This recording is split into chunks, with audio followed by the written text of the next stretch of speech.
Hello and welcome to another edition of Florida Sportsman Action Spotter Podcast. I'm Captain Rick Riles. Hey, here's what we're going to do.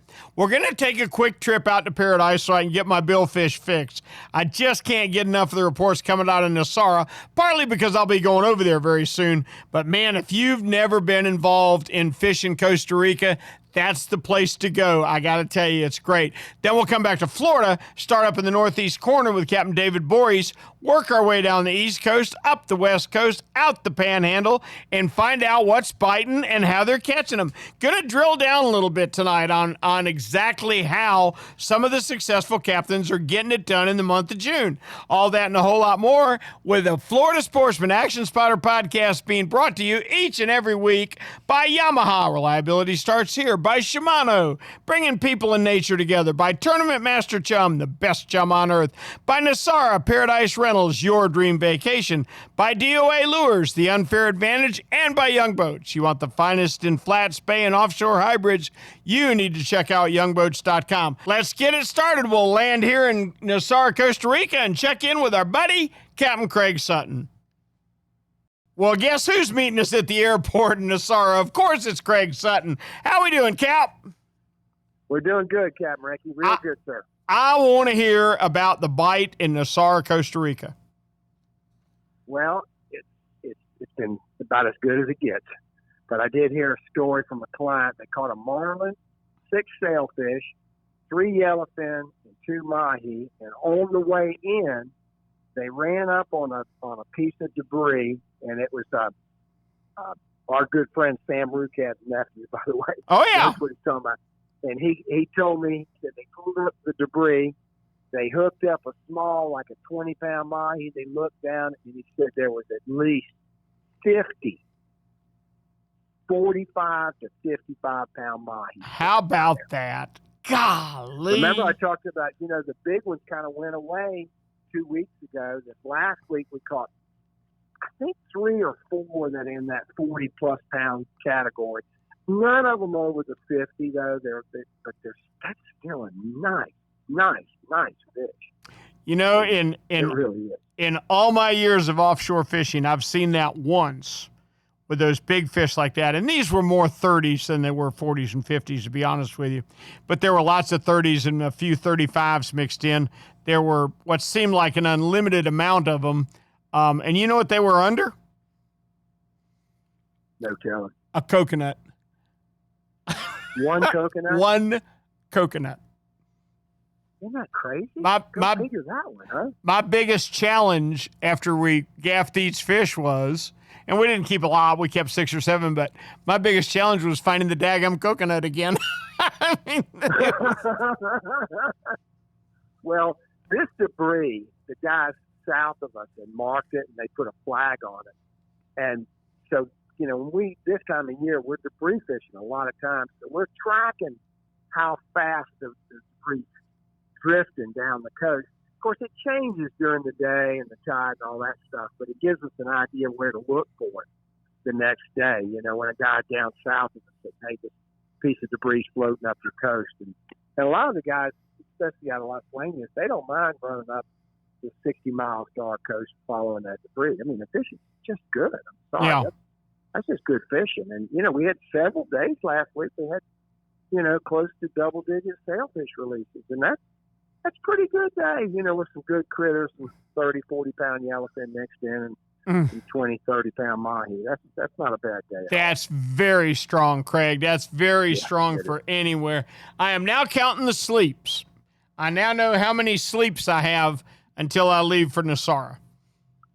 Well, I'm coming down. I'm going to get there about 2 days before you. I'm going to try to get them corralled up. I can't stay the whole time you're down there, but I expect it. I think it's just going to do nothing but get better and better. Don't you put a line in the water till I get there. Yeah, I will. All right, Cap. As always, we appreciate it, Craig. We do. Now, most of your guys down there now, what are they ballyhoo fishing, or what are they doing primarily? Well, that's our go-to normal bait. But we'll get the blue runners or what we call them as jawitas.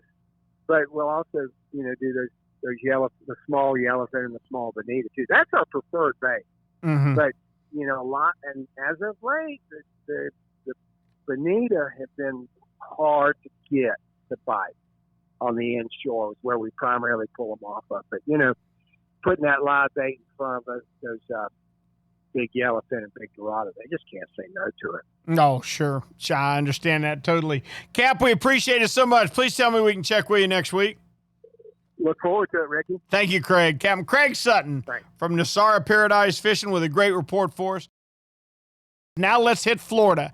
In the northeast section right now, I tell you what, it's the start of kingfish season, and starting with kind of a thud. The old school tournament over the weekend, 450 boats. Not a lot of fish weighed in, and a 38-pounder won it. But I know who's been doing a whole lot better than that inshore, and that is one Captain David Voorhees. David, how are you? Hey, Ricky, I'm doing really good, buddy. Just got off the water today, and we had a pretty interesting day today. It wasn't one of those banner days that I like. We're coming between those moon phases, and I don't want to harp on that moon stuff, but we do live and die by the tide up here. And but what we're getting now is what I really like, and that is variety. We're seeing a lot of different species of fish. It's not uncommon to see 8 or 9 different species of fish, come over the gunnel this time of year, and some of them pretty nice. We're seeing a few more nice flounder this week. Had like a 4-pounder this week, a couple of decent 2.5 to 3-pounders. Plenty of reds. The reds are getting more difficult. Water temperatures coming up a little. We're starting to see the rainy season come in. And with that rain, we're going to see muddy water, Rick. And that's fisherman's nightmare right there, is that muddy water. Trout have been really doing good. Talked to several captains. They seem to be doing really good. Further up the river you tend to go, the trout fishery gets better. And what I'm seeing is, it seems like this time of year that our fishery, they tend to push deeper into the back country. And what I mean by that is, they tend to go further up into the rivers. Some of your creeks, like your upper parts of Pablo Creek and your upper parts of Clapboard, some of these upper parts of these creeks really do well. And not quite, that's one of those things I've often thought about. Why are we seeing these fish, starting to move up in there? I think there's something to do when we start seeing this fresh water flush through. Maybe we're starting to see more shrimp come up, but variety right now, Rick, is the key.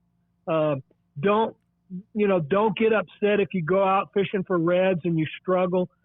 Try other things. The flounder bite's been good. The trout bite's been pretty good. The snapper, absolutely on fire. And if that's not working for you, you can always head to the St. Johns River, and you're going to find plenty of the pelagics, the jacks, the ladyfish in abundance. And they're great for fly fishermen who are just looking to go out and bend the line. But, right now, the key thing for me is just to go out and have fun. Oh yeah. And there is not, it's so funny, and I laugh about this all the time. What's stronger, a 5-pound trout or a 5-pound jack? Well, certainly the 5-pound jack wins that contest hands down. But everybody fishes for the 5-pound trout. Give me the fish. Yep. Give me the fish that pulls the hardest. Yeah, exactly. And the one that's the most challenging to catch, always tell guys about the ladyfish, and they say, why do they call them ladyfish? I said, well, they're very hard to catch, and then when you finally get a good one, they poop all over you. That may be the best explanation for ladyfish I've ever heard. David, outstanding. Thank you so much. Please tell me we can talk with you next week. Hey, looking forward to it, and hope to have a lot more good stuff for you next week, Rick. Captain David Voorhees from Northeast Florida with an outstanding Northeast Florida report. Of course, David's report is brought to you each and every week by Yamaha. Reliability starts here. By Shimano, bringing people and nature together. by Tournament Master Chum, the best chum on earth, by Nosara, Paradise Rentals, Your Dream Vacation, by DOA Lures, The Unfair Advantage, and by Young Boats. You want the finest in flat, spay, and offshore hybrids? Trust me, you want to check out youngboats.com. Now let's move on down to my favorite little fishing village, Stuart, Florida, and check in with John Earhart. John, how are you? I'm good. Glad to be here. We're glad to have you, son. I understand there's a few sailfish in Stuart. Yeah, I'd say a few is an understatement. We've had some phenomenal sail fishing right up until recently, and it seems like it's going to continue to get better, to be honest. I'm going out and getting sailfish every single trip when I'm targeting them. On average, we're getting 2 to 3 every trip. Guys are catching 8, 10, even as many as 15 right now, and they're only fishing, 4 to 8 hours to catch that many fish. So, if you got plenty of live bait, you're setting out in the right area, chances are you're going to catch, at least 4 or 5 sailfish right now. A lot of kingfish around. Some nice gaffer dolphin in the mix too. On average, they're smaller fish, but if you're fishing live baits on a kite, you can expect a few nicer dolphins, blackfin tuna, and the occasional wahoo. So, we got some phenomenal fishing. You just got to fight the grass a little bit. There's been a lot of scattered grass. So, you're setting up kind of in or around the scattered grass, and that's where you're going to catch, Plethora pelagics, so it's good fishing right now, for sure. Boy, that sounds absolutely outstanding, John. Anything going on inshore you've heard of? Inshore, the snook fishing is pretty good right now. Got a lot of breeding fish out around the inlet. There's been some tarpon around the inlet too, 50 to 80 pounders. Some nice jack crevalles, few cabera snappers, a lot of mangroves. I've seen a couple redfish being caught here and there. So it's been pretty steady inshore. And again, that's been live bait fishing with pilchards. There's been a bait guy at Sanskrit. Actually, there's been about 6 bait guys. So, you don't have to worry about buying bait right now. If you want to buy it, there's a bait guy there for you. But there is plenty of it offshore if you want to catch your own? Yeah. I sabiki'd a bunch of thread fins for the sailfish the other day, and I maybe did, I'm going to say 6 or 8 drops, and then we left to go sail fishing because we were getting full stringers. It's pretty easy. Whoa, that's fantastic. Do me a favor, John. Help me on these big breeder snook. Of course, we want to release them. Help me release them better and healthier.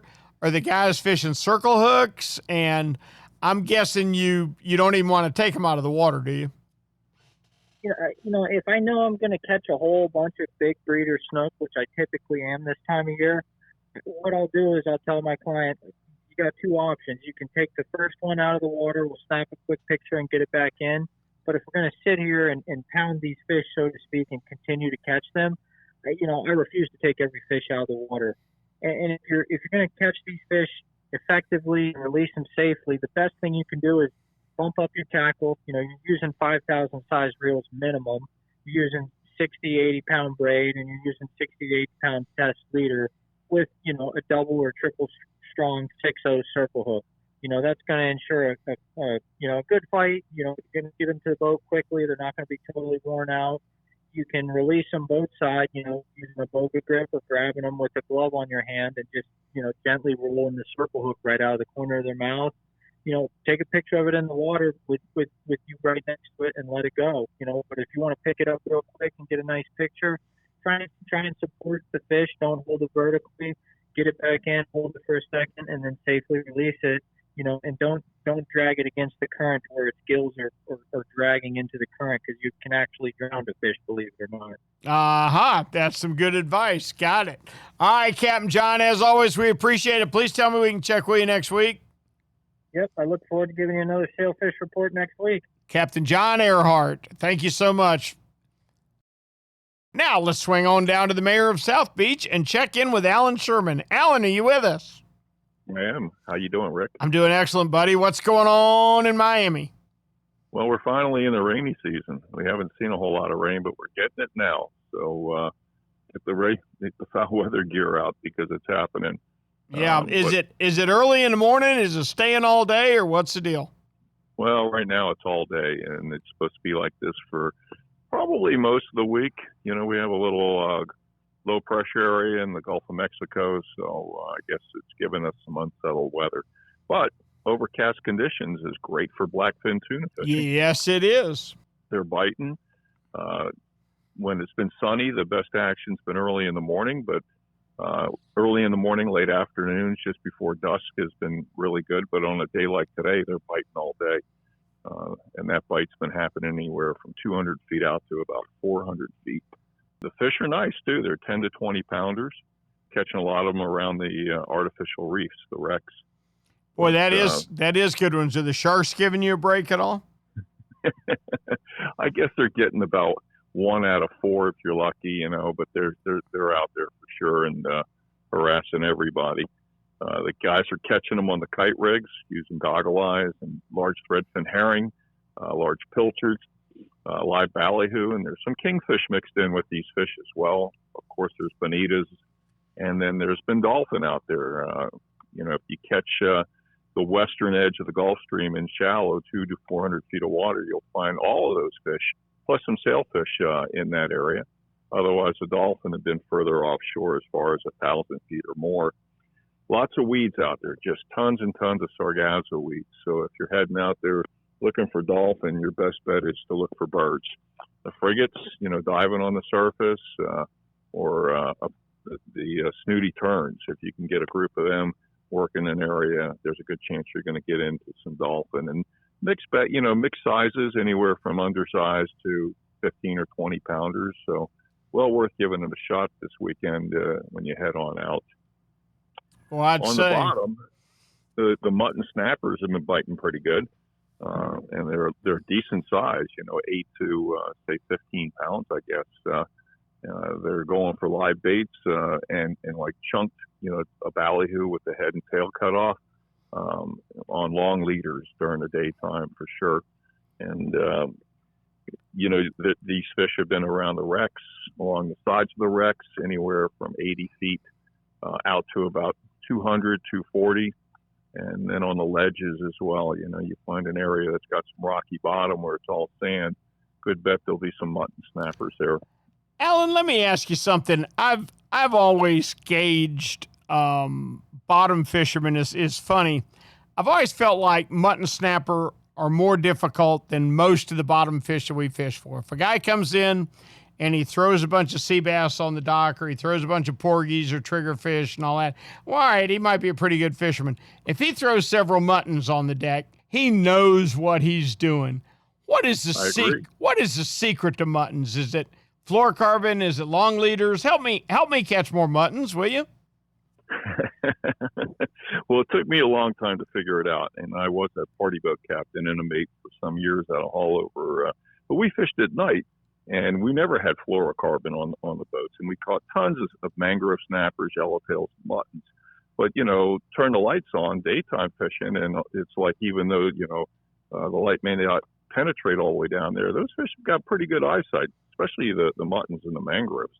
The vermilions, the yellow eyes, you get a piece of squid in front of them, they'll just suck it down. But the muttons and the mangroves, they're pretty wary. So, yeah, fluorocarbon is definitely gives you a much better chance at hooking up on some of these bigger fish. Makes it harder for them to see the terminal tackle. You can bury a hook in a bait and make it invisible, but that leaders, sometimes just the rays of the sun or something might catch and make a reflection that turns those fish off. But you can also do it with regular monofilament. You just got to scale it down. Instead of using a 50-pound monofilament leader, you go down to 30 or 20. When we're fishing the mutton snappers in the bay in shallow water, 10 feet or less, we're using 20-pound fluorocarbon. How long? You got to get at least in the bay here. I'll put like maybe 6 to 8 feet. Okay. In the ocean, the guys like to use heavy weights and leaders that can be 20 feet long. Mm-hmm. And you need a current, to stretch that out. Otherwise, if there's not much current, you'd shorten that leader down because that sinker's going to hit and the bait's going to fall and it's not going to go anywhere. It's just going to tangle up, and become a bunch and turn those fish off. But long leaders definitely work in the daytime. Gotcha. Alan, that's a great report and a great tip on catching muttons. We appreciate the heck out of it. Please tell me we can check with you next week. Look forward to it, Rick. Thanks, Alan. Captain Alan Sherman from South Beach. And let me tell you something, folks. If you've never had the pleasure of fishing with Alan, you don't want to miss it. Now, here we go, down to Alamorado, where the fishing's always good, to check in with the captain of the Broad-Minded, Nick Stanzik. Nick, how are you? I'm doing good, Rick. How are you? I'm doing fantastic. I'm guessing you've caught a swordfish this week. We caught a couple. Yep, we fished 3 trips. We got one on 2 of them. The last trip we didn't get any, but we kept one, about 110 pounds. We tagged and released one. Had a couple other bites we didn't get, but caught some mahis yesterday. Caught a couple blackfin tuna, so we still had some action. Nick, is it my imagination, or is the mahi season a little better this year than it was last year? It's pretty good, yeah. It's been a lot of fish around. It's definitely nice to see. Not a ton of big ones, but, action and people are having fun doing it, so can't complain about that. Oh, that's cool. That's really cool. Have you heard anything from inshore at all? I know there's been catching some tarpon. I don't know exactly how many, but I saw some pictures from some of the guys the last few days. I know my brother caught some. And Captain Perry Scuderi, they posted some pictures. So there's been some tarpon around. And I know the mangrove snappers and the yellowtails have been biting pretty good on the reef, too. The party boat, the Miss Alvarado, they had 250 yellowtails one day last week. Had their limit, and they were in early. So that was cool to see. That is way cool to see. Nick, that's an outstanding report. Please tell me we can check in with you next week. Yep, I'll be here and hopefully have some more fish stories for you. Look forward to it. Thank you. Captain Nick Stanzik from the Broad-Minded. Hey, the year was 1953 when one of the true pioneers of big game fishing hung it up. No, it wasn't me. It was none other than Ernest Hemingway. I just don't want to do it anymore, he's credited with saying. The tackle has become so sophisticated, the fish just don't have a chance. Are you kidding me? Can you imagine walking him through the aisles of either one of the Strike Zone stores today and showing him the latest and greatest from Shimano? Can you imagine handing him a Saragusa spinner that weighed less than his bait and could put more torque on a rampaging tuna than the giant old reels of his day? No, Ernest, I'm afraid you left us way too early. The fights with great fish still go on today, and guess what? We still sometimes get beat. But if I were a sea monster of your day, I think I'd rather do battle with you than face the tools Shimano has stocked in Strike Zone some 68 years later. Our thanks to Nick Stanzik. More swordfish. And you know what? It's also just warms my heart, too, and I know it does all the old-timers like me. Nick releases a whole lot of swordfish. Yeah, he had 2, and one of them was 100 and something pounds. That's plenty of meat for everybody. Let's send the other one on his way. All right, we're going to work our way out west a little bit and stop in the 10,000 Islands where we'll find Captain Steve Dahl. Steve, how are you? I'm doing great. How are you, Rick? Excellent, buddy. Let me tell you what. I got 2 grandkids to take sail fishing this week, 3 the week after that, then back to 2 different ones. Yeah, I'm doing all right. Wow, man, we gotta get on your adoption list or something. Yeah, I'm sorry, you're too tall. Nobody believe you belong to me. Sounds good. So what's going on in 10,000 Islands? Quite a bit. I mean, our typical, early summer patterns full in effect on the backcountry side. Snook fishing still remains great, so a lot of larger, female fish still lingering on the beaches. A lot of fish, in that upper 20-inch to 30-inch range as well. So, but there are plenty of fish in that mid to upper 30-inch range with some fish in the 40-inch class too. And seems like the nearshore bite's kind of dying a little bit. I think a lot of guys might have been listening in the last couple of weeks. We're starting to see some boat traffic out there, which is good. Everybody should experience that, but those fish are getting wise, I think. I think they're still there, but they're getting a little harder to catch, so that bite's starting to wane a little bit. But the inshore bite's been good. Trout are still doing good despite the really warm water temps, and redfish are a little bit spotty, but that's kind of typical for early June. They're still around. You're just not going to get the numbers, that we typically do other times of the year. But the offshore bite's kind of been fun. that is and it's not the nearshore bite, it's offshore. We're pushing, the guys that are really getting them are the American red snapper guys. They're way off, about 80 miles from Marco, which is quite a haul, but they're running into, plenty of American reds and the bonuses of scamp and black groupers. And it's been, I've heard some reports of, some fish being caught as close as 55, 60 miles with some scamps and black groupers, but the bulk of everything, they're right there with the American reds, right on these ledges. And if you can get out there and pick and choose your days. But I caution everybody, it's a volatile time of year, as we all know. So you got to, it's quite a commitment to go all the way out there. Make sure you got a float plan. Make sure family knows where you're all at. Have an EPIRB. Do it right, But if you do it right and pick the right days, it can be super enjoyable. Don't have to worry about the stress of getting home. And you'll be kindly rewarded. We don't get a ton of, big black groupers, or scamps in quantity, but they seem like they're bunched up right now. So that's kind of been the highlight. So. That's really good. I had a question on snook for you. And it seems like everywhere on the East Coast and the West, they're now fishing for these big breeding fish. How do you think the mortality rate is on those fish when we let them go? I think cares are at an all-time high. I really do. Really? Yeah, I do think fish cares, I'd like to say that. I got a great one, a couple weeks ago. I had a young guy, 11 years old, and his dad absolutely wanted to take pictures of him. He's like, Dad, I got to get this fish back in the water. Took 2 photos, and he boom, right in the water. Dad was like, what are you doing? I need more photos. And he literally had the conversation with his dad saying, Dad, can't keep that fish out. He explained the whole thing. He can't hold his breath, can't handle him. If I drop him, I'm going to get the slime coat off of his body. That fish might not survive. I'm not kidding. This kid's 11. How about that?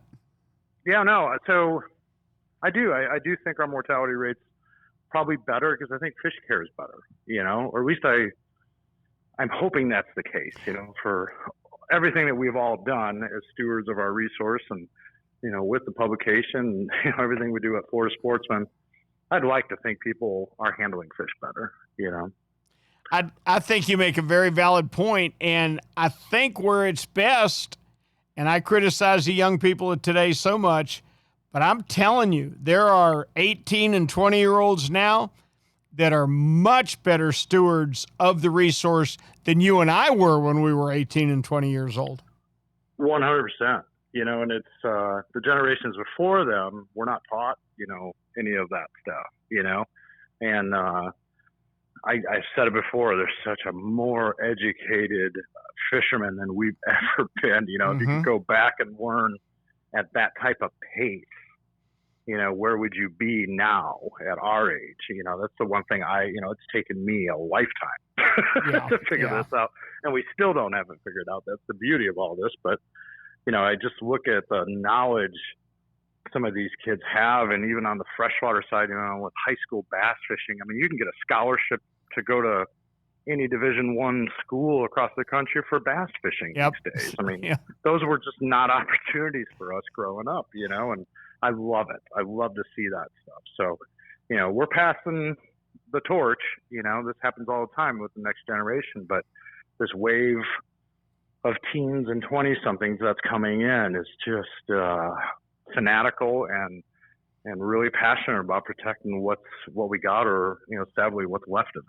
I like it. Steve, as always, we appreciate it so much. Please tell me we can talk to you next week.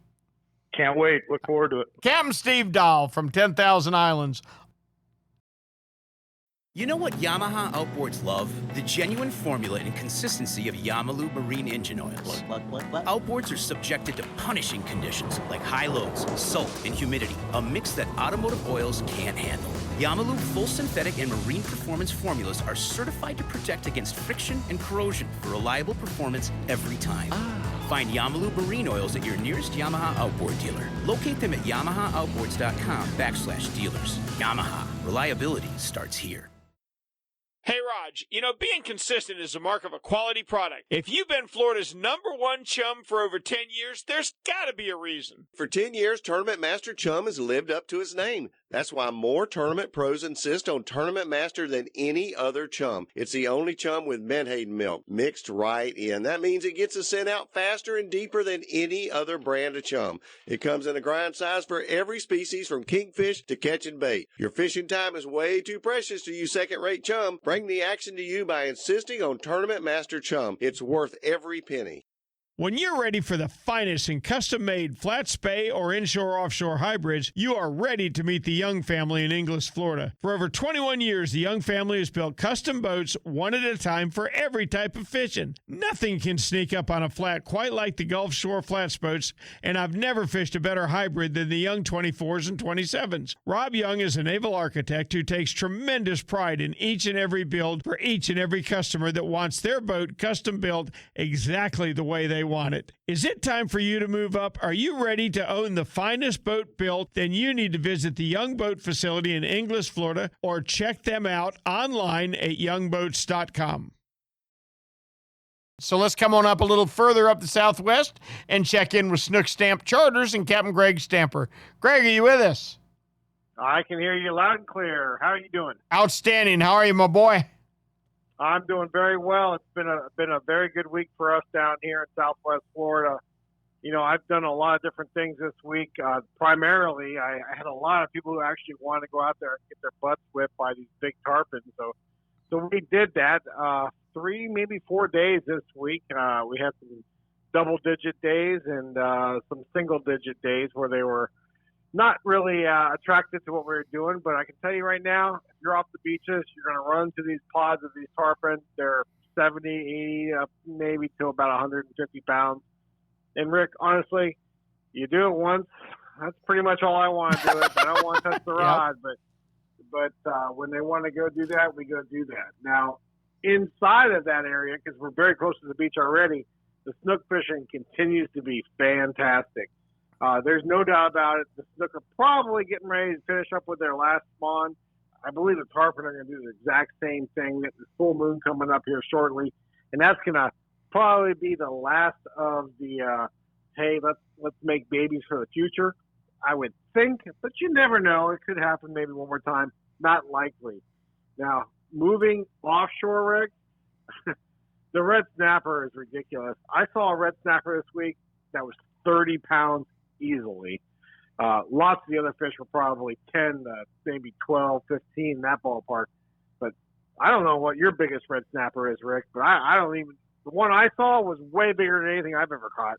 Wow. Well, we get some monsters up here, and as you know, I'm an extremely old guy, and I fished back in the heyday of them, and I have caught 3 over 30, and all 3 of them have been in the last 6-7 years. So, I mean, it's just so obvious that our don't get me started. Our snapper are now existing at the detriment to our overall fishery. Now they're just like the sharks. We have too many, and we wish they'd go away.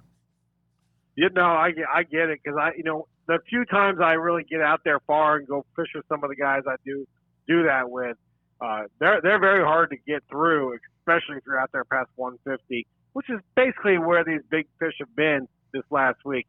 Now, the cool part was they did come back with a bunch of gags. There's a lot of other things out there. The tuna fishing continues to be a great thing to do when you're out there that deep. But, Rick, I'm a backcountry guy, so I don't really get out there that far. Yep. But the guys that have, they're doing very well with that. Greg, do you know how they're tuna fishing? Are there shrimp boats dragging out there, or how are they catching blackfins? Okay, so when they're out there doing the red snapper, occasionally they do get into areas where they see those fish skip on the surface. The guys that are really couth about it, they're actually loading up with pilchards that they're catching here in our nearshore waters or in the back bays the day before that morning, and they're going out there, and then if they see those fish skipping, they can chum them to them.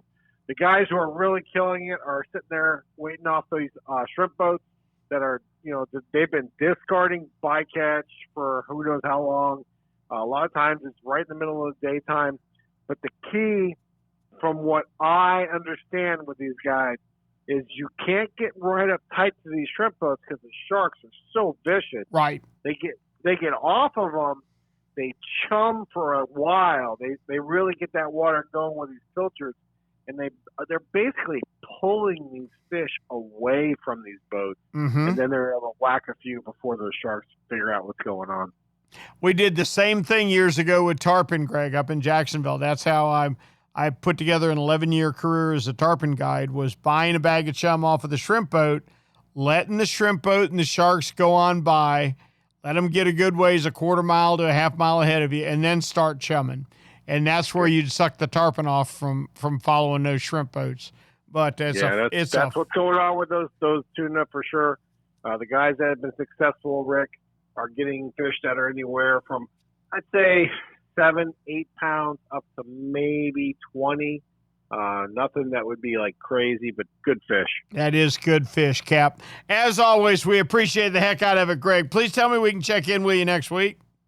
Always, Rick. Talk to you next week. Talk to you next week. Captain Greg Stamper from the southwest section of Florida, where he says the snapper and grouper are off the chain and the blackfin tuna are easy. That's a good deal right there. All right, we're going to head to West Central now. We're going to check in with one Ray Markham. Raymond, how are you? Fantastic. How you doing, Captain Rick? I'm doing good. Do I hear rumors of red tide in your area? Yeah, there's some patches of it. It's low to medium concentrations in different areas all around Tampa Bay, from just inside the bay and up on the outside of the Gulf, up to Indian Rocks, down Reddington area, and some at John's Pass. So, it's just enough to make fish feel a little funny and want to move. So every day it's been a heat and seek and try and find them first before we can catch them. It's not going to be like yesterday. There was a big school over here, and let's go back there again tomorrow. It just doesn't work that way right now. Plus, we're lucky enough, hopefully, to be getting some rain here pretty soon. We've had thunderstorm warnings and things kind of brushing by, but never quite hitting the mark. You know what I mean? Sure.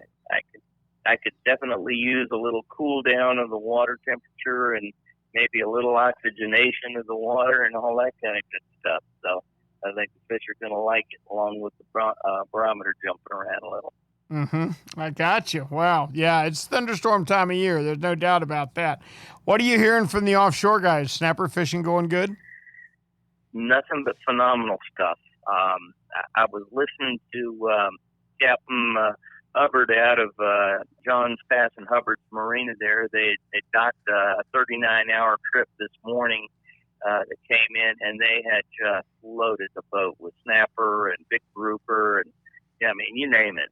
Lots of mangrove snapper, everything else you can possibly think of that you might catch out somewhere close to the middle ground. So they're out there. I don't know what the rest of the week's going to look like for the guys offshore with the wind piping up a little bit. So might be a little bumpy and might have a few extra chummers on the boats, but it can't hurt the fishing, I suppose. Yep. That little chum never hurts. That's for sure. All right, Cap. Well, that sounds outstanding. I sure hope that red tide doesn't bunch together and mess you up altogether. So, long as you can stay out of patches of it, hopefully everything will be all right. Please tell me we can check in with you next week.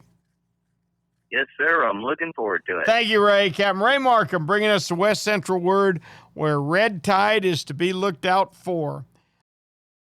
Let's head up into Homosassa and check in with William Toney. Any red tide up that way, William? Rick, I have never seen red tide up this way in my whole life. And as a matter of fact, the only red tide I've ever heard near the Big Bend has been all the way up in North Florida, I would say west of St. Mark's. So we've been pretty lucky with that. And it avoids our area or doesn't make it this far. Good. That's a very good thing. Tell me about your fishing. How's it been?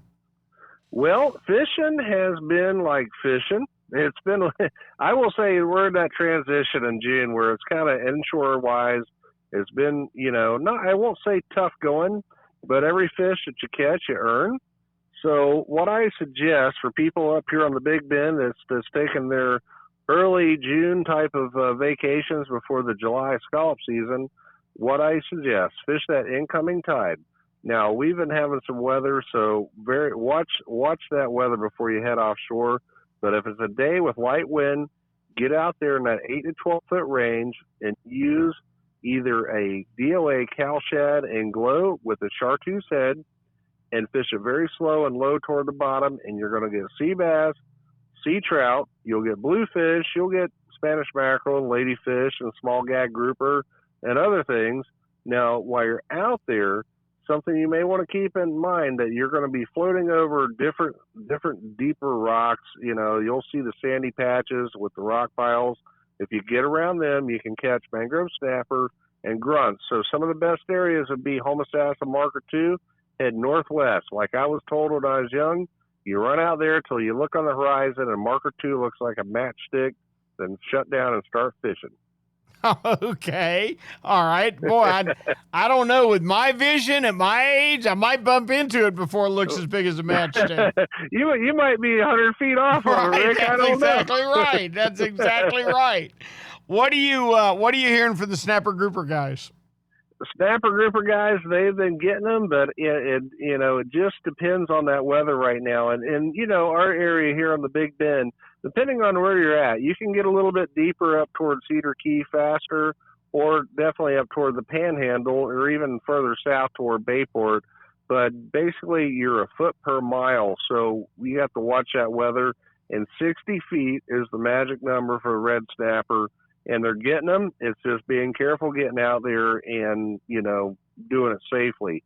Now, your gag grouper and good mangrove snapper can start around 18 feet to 25. Has still been the area, and cut threadfin on the bottom has been the best bait. I gotcha. Okay. All right. Well, that sounds like an outstanding time. Sounds like your trout and reds do kind of slow down with the warmer water, though, don't they? It does. But what I suggest, if it's a windy day, that popping cork will shine. Put that popping cork on about 18 and 24-inch leader, and go with the cow shad and glow. I also like anything like a Marilure, watermelon, red flake, Little John, or provoker underneath that cork, and get back up in those deeper bays.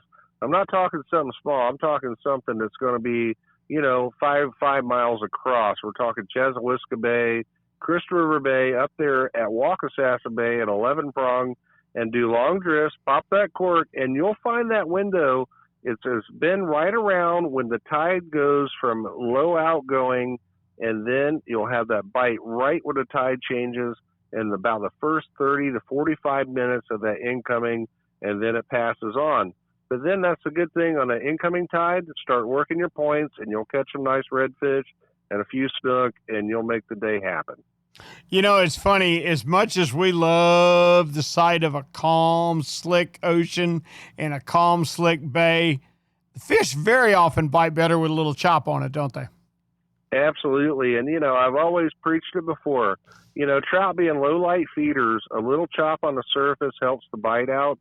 If you caught enough trout, you got to look at them once in a while. Their eyes are up on top of their head, so they're always looking up. So I always try to tell people, imagine yourself being out in the middle of a field on a hot summer day with no clouds or nothing, with no sunglasses. You can't look up. It's hard to even see. Same thing on a warm day with no clouds, slick calm. That water will make those trout sulk. So when you get like some rain-cooled water, like we're getting up here now around the Big Bend, finally getting, some rain, and that little bit of wind and chop on the surface, it makes them happy, and they'll start to bite. I like it. I like it a lot. Thank you, William, so much for the tip, and please tell me we can check in with you next week. I'll be right here in downtown Homosassa. Keep them straight. I'll see you soon. Thank you, buddy. All right, thanks to William Tony for a great Big Bend report. Now we're going to go up to a guy that I predict has had the best fishing of anybody in Florida for the last week or so. Kevin, are your arms still attached to your body?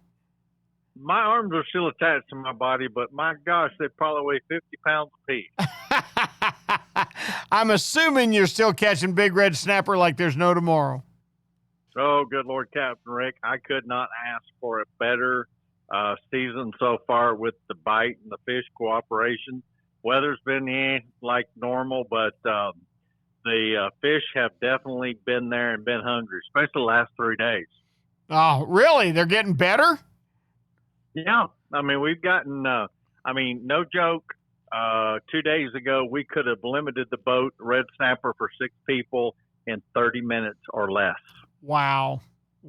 And I'm talking quality fish. I'm not talking little fish, but like I told the guys on the boat, we're going to keep one in our pocket because we're going to go to another hole and we're going to see if we can find us some grouper, which we did, and we needed that red snapper so we didn't have to throw back a nice one. That's fantastic. What's the average size of your snapper? I had 3 days at the fish cleaners, and I would say that we weighed and got good weights, and they were average probably about 9 pounds. Sweet fish. Very good eating fish. Excellent. Oh, yeah. How about your grouper? Grouper we've been knocking the red grouper just out of the park. We got a 12 and a 13 pounder this past week. Nice red grouper, and a lot of legals, just above legal, in that 20 to 24 inch range. And we've gotten a couple of real special treats the last 2 days. I'll have to tell you about that. Flatline, we had 2 blackfin tuna, and combined weight of the 2 were 48 pounds. How about that? That's a good fight, isn't it?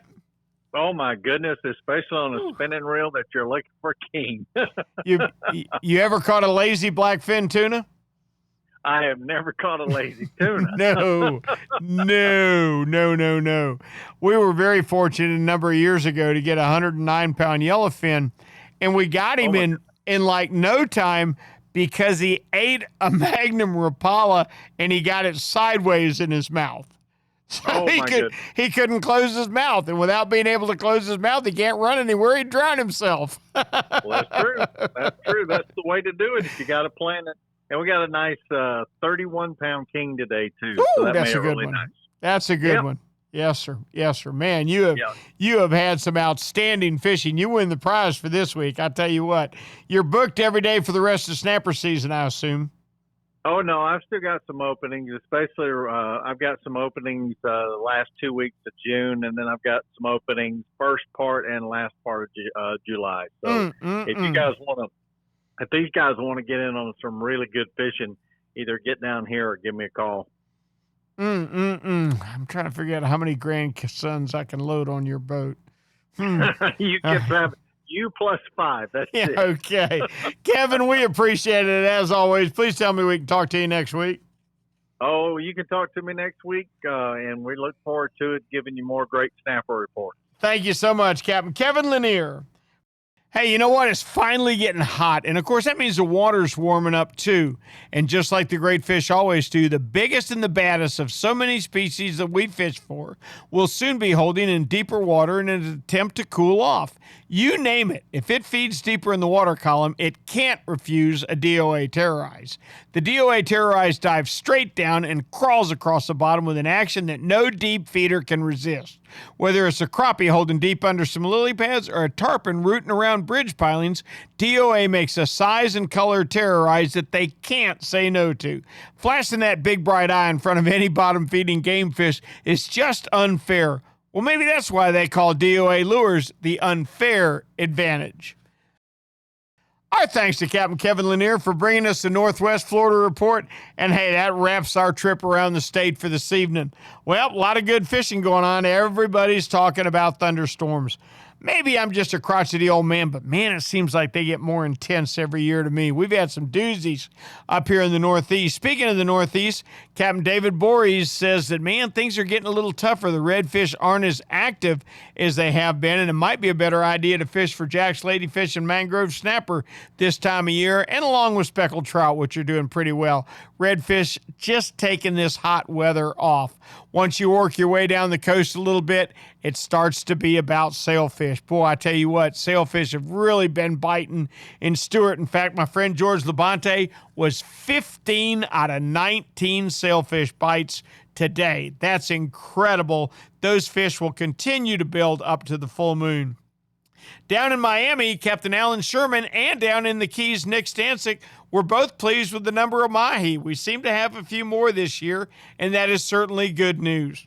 You work your way over to the boys down in 10,000 Islands and up through the Southwest, Everybody's fishing for those big spawning snook along the beach. And you know what? They're doing a great job releasing those fish, not taking them out of the water. As the water gets warmer, we've got to care for our released fish better as they get stressed out. You going up into the West Central, Ray Markham's pretty scared of this red tide. It's all in patches, but it is clearly getting thicker. Now, as you go up into the Big Bend, William Toney, he doesn't know about red tide. They don't get it up there. He's doing very well, but he says you got to get out further than what you have had to catch lots of trout and reds. Their red snapper are a good ways offshore, but they're biting not nearly like Kevin Lanier's are. Captain Kevin's been booked every day on KC Sport Fishing Adventures, and the big red snapper about to drag him overboard. There's been some nice grouper to go with him. So all in all, not a bad week. I think we're in for another one. Just take your umbrella with you or your rain gear because you're going to be fishing in the rain some, but as long as the wind doesn't blow too hard, I think we're up for a great week of fishing in Florida. One thing for sure you can count on, we'll be back next week to let you know how it went. Thanks to Yamaha, reliability stars here, Shimano, bringing people and nature back together, DOA Lures, The Unfair Advantage, Tournament Master Chum, the best chum on earth, Nosara Paradise Rentals, your dream vacation, and by Young Boats. You want the finest in flat spay and offshore hybrids? You need to check out youngboats.com. Our thanks so much for listening to tonight's podcast. Hey, do us a favor. Subscribe to the podcast, rate us, and let us know what we can do better. And if you have a question, let me know. I'll make sure it gets to the podcaster in your area, and we'll find out how we can make you a better fisherman. Until next week, for Florida Sportsman Magazine, I'm Captain Rick Riles, and we'll see you on the rip.